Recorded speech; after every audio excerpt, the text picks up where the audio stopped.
The ballroom shimmered with wealth and power, but my mother's voice sliced through the chatter like a blade. "You're just not leadership material, Emily," she said. Her tone steady but loud enough to echo across the room. "Your sister, Claire, has the presence, the business savvy. You're a tech genius, sure, but Claire gets people." A deafening silence crashed over the gala. Hundreds of eyes, investors, partners, employees, swiveled to our table, witnessing my public humiliation unfold in real time. Above the stage, a gaudy gold banner screamed, $250 million milestone. A cruel joke as Mom handed Claire a ceremonial check for $1.5 million, a leadership bonus for a turnaround she hadn't lifted a finger to achieve. "Thank you, Mom. I'm honored," Claire said, rising to soak in the applause that erupted like thunder. I kept my smile plastered on, raising my champagne glass in a toast while something icy and jagged took root in my chest. 6 months of sleepless nights. Thousands of lines of code hammered out in my cramped apartment after grueling days at the office. All of it had birthed Nexus, the app that dragged Harris Logistics Solutions back from the abyss. And now, my sister, who couldn't code her way out of a paper bag, got the spotlight. I'm Emily Harris, 29, software developer, and apparently the invisible daughter, despite single-handedly saving my family's 70-year-old empire from collapse. Harris Logistics had been hemorrhaging cash for years, our ancient systems no match for slick, tech-driven competitors.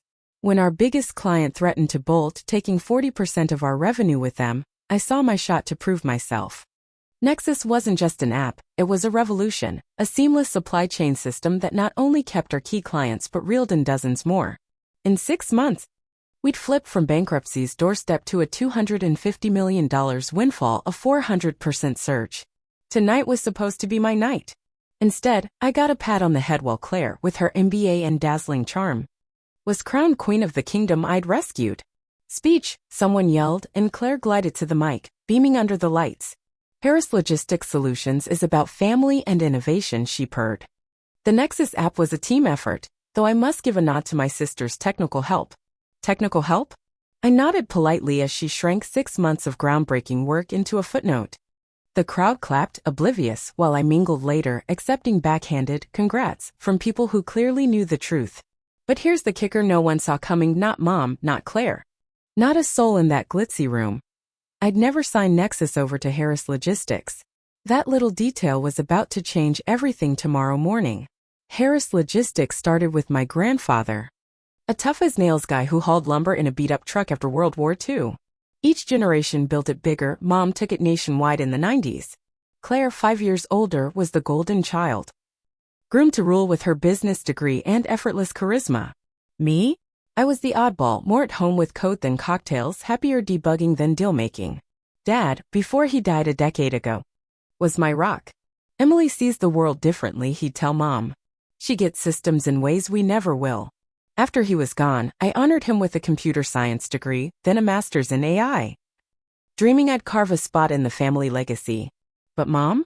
She stuck me in IT, a glorified janitor for our creaky tech, while Claire shadowed her in boardrooms.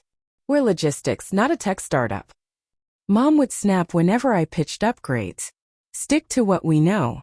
6 months back, when that big client threatened to walk, I pitched Nexus. "Give me 6 months to build an app that'll change everything," I said. Mom scoffed. "No budget for a dev team." "I don't need one. I'll do it myself." She laughed, actually laughed, until Claire chimed in. "Let her try. What's the harm?" It wasn't a vote of confidence, it was a shrug. They didn't know I'd been tinkering on Nexus for a year already, coding in secret after hours. I threw everything into it. Days at the office, nights at home, tracking every line, every commit. Part habit, part paranoia. I'd seen the glint in Claire's eye. And Sibling Rivalry isn't just for kids' books. I never imagined they'd erase me so completely, but I wasn't dumb enough to hand over my golden ticket without a fight. The morning after the gala, I hit the office early, needing air before the inevitable Claire's the boss meetings. My basement dev lab, tucked away like my existence, was a mess of whiteboards and coffee cups. I froze when I saw Claire there, eyeing my Nexus blueprint like it was hers to claim. She hadn't visited once in 6 months. "Morning," I said, dropping my bag. "Enjoying the view?" She flinched. sheepish for a split second. Don't be like that, Em. Last night was business, not personal. Stealing credit for my work feels pretty personal. She sighed, perching on my desk. You did the tech stuff, sure, but Mom's right, this company needs a face clients trust. I'm that face. That's why the bonus, the promotion. Pretending you built Nexus justifies that? It's company property, she said, her tone sharpening. You made it as an employee. Your paycheck covered it. Her words hit like a slap, not for cruelty but for how clueless they were. They thought Nexus was theirs just because I was family. Mom's announcing the new structure today, she added, mistaking my silence for surrender. You're getting Chief Technology Officer 30% raise. We see your work, Em. CTO, I echoed. Because I'm just the tech girl? She patted my shoulder. I knew you'd get it. Board meetings at 9, don't be late. It's unprofessional. Alone again. I stared at my whiteboard, my creation reduced to a consolation prize. Then I opened my laptop to a folder. Nexus Legal. Copyrights, timestamps, GitHub logs, all proving I'd built it on my own time. My own gear. I'd hoped they'd value me without this, but last night killed that dream. Time for Plan B. I dialed a number I'd saved but never used. Rachel? It's Emily Harris. I need your legal muscle. How soon can you get here? At 8:55 a.m., I stood outside the boardroom with Rachel Kane, Seattle's sharpest IP lawyer, her leather portfolio packed with dynamite. You sure? She murmured. This is a one-way door with your family. The old way wasn't working, I said. Last night proved it. We strode in at 9 sharp. Mom sat at the head, Claire to her right. The board, mostly family cronies, arrayed around them. Eyes locked on Rachel, the mystery suit. Emily, right on time, Mom said, her smile tight. And you've brought company. This is Rachel Kane. My attorney, I replied, sitting across from Claire. Since today's about the new structure, and me, let's start there. Mom's smile vanished. I didn't realize a family business needed lawyers. Neither did I, until last night showed me family and business don't mean the same thing here. She glanced at the board, grasping for control. Maybe we should talk privately first. No, I said. The board needs to hear this. It's their job to protect the company, and Nexus is its lifeline. Rachel handed out a sleek document. This is a preliminary licensing agreement for Nexus, which belongs to Emily Harris as its sole creator and copyright holder. The room buzzed. Claire snatched a copy, her face reddening. This is ridiculous. Mom snapped. Nexus was built for Harris Logistics by an employee, it's ours. Rachel didn't blink. That'd hold if it was made on company time, with company tools under her job scope. But 78% of it was coded off hours, on her personal equipment, beyond her IT role. She slid out a thick packet, timestamps, commits, proof. It's hers. This is a family company. Mom hissed. Cracking. Not a legal circus. I'm not here to play, I said. I'm protecting what's mine while keeping it fair for the company. You're holding us hostage. Claire slammed the paper down. After all we've done for you? What have you done, Claire? Claim my work? Cash my bonus? Tom Reynolds, a tech VC and Dad's old pal, cut in. I'd like to see this evidence. If Emily's right. We can't rush this. Mom glared at him. You're not seriously buying this tantrum? It's not a tantrum, Eleanor, Tom said. It's business. She's got rights to protect. But Emily, what's your endgame? Mom jumped in. She wants cash, more than $1.5 million, a fancier title. She'd tank us by yanking Nexus. That's not true, I said, steady.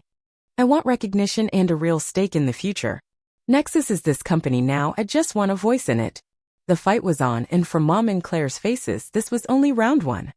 The meeting dragged into the afternoon. Rachel laid out my case like a chess master, while Tom and 2 tech-savvy board members grilled us. Mom and Claire dug in, venom rising.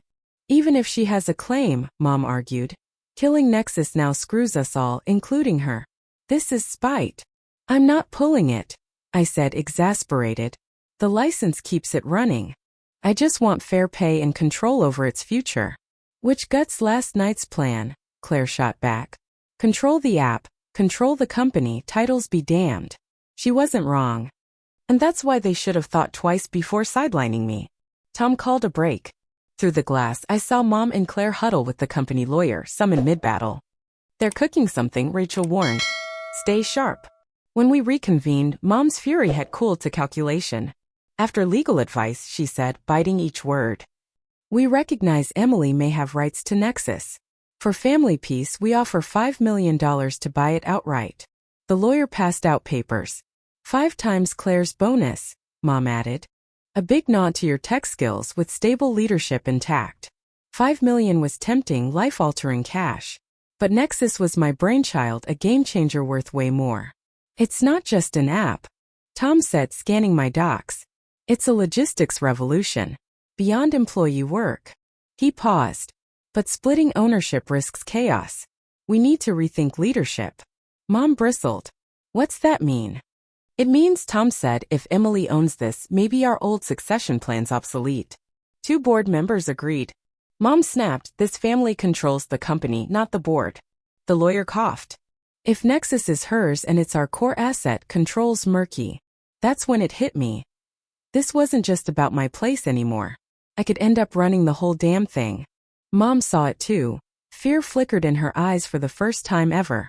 The meeting broke with a 24-hour pause. As people scattered, Claire grabbed my arm. What's your goal? Humiliate Mom? Steal my job? Revenge for a bonus. I want credit and power over what I built, I said. Not your job, but a seat at the table. If that scares you, ask why. You don't know what you've unleashed, she said. Voice low. Mom won't just give up control. Her phone pinged. She wants you in her office. Alone. 15 minutes. Rachel didn't love it, but I waved her off. It's family. I'll handle it. Mom's office loomed over Seattle's waterfront, all glass and steel. She stood at the window, rigid. Close the door, she said, not turning. I did. Silence stretched until she spoke. Your grandfather started with 1 truck. Drove it himself. Slept in it. Built this from nothing. She faced me. Your dad grew it with handshakes, knew everyone's kids' names. I went 3 years without a paycheck to keep us alive. She slapped a folder on her desk.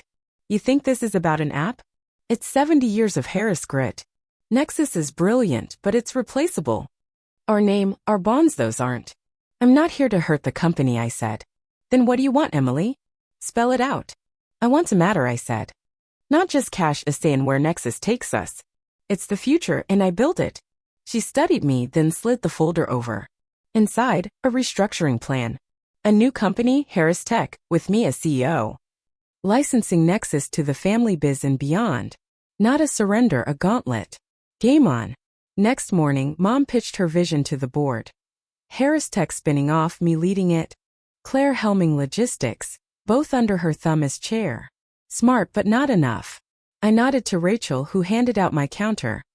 Harris Tech independent with a Rivalry board free to chase big markets. And Nexus mine, license fairly. Non-negotiable, I said. My tech, my terms. Tom grinned. Fair and smart. Sets both companies up to win. Nods rippled around the table. The old family order shattered right there. 6 months later, I stood on a new stage, accepting a Tech Innovation Award. Harris Tech was booming, 30 staff, 3 huge clients. $500 million projected by year-end. Mom watched, pride warring with defeat. Claire clapped. Still stinging as logistics faded from the spotlight. Innovation sneaks up from odd corners. I said in my speech. The real fight's not building it, it's owning it. After Mom approached. Your dad would be proud. He saw your gift. Thanks, I said, caught off guard. I misjudged this world and you, she admitted. Not again. No, sorry, but from Eleanor Harris it was close enough. As she left, Tom toasted me. Your granddad built an empire with a truck. What'll you do with an app? I grinned. I'm already doing it. This is just the start. Victory wasn't the sugar rush I'd expected. More bittersweet, tangled with family scars. But I'd claimed my place and that was enough. Sometimes the best payback isn't knocking others down, it's climbing higher than they ever dreamed.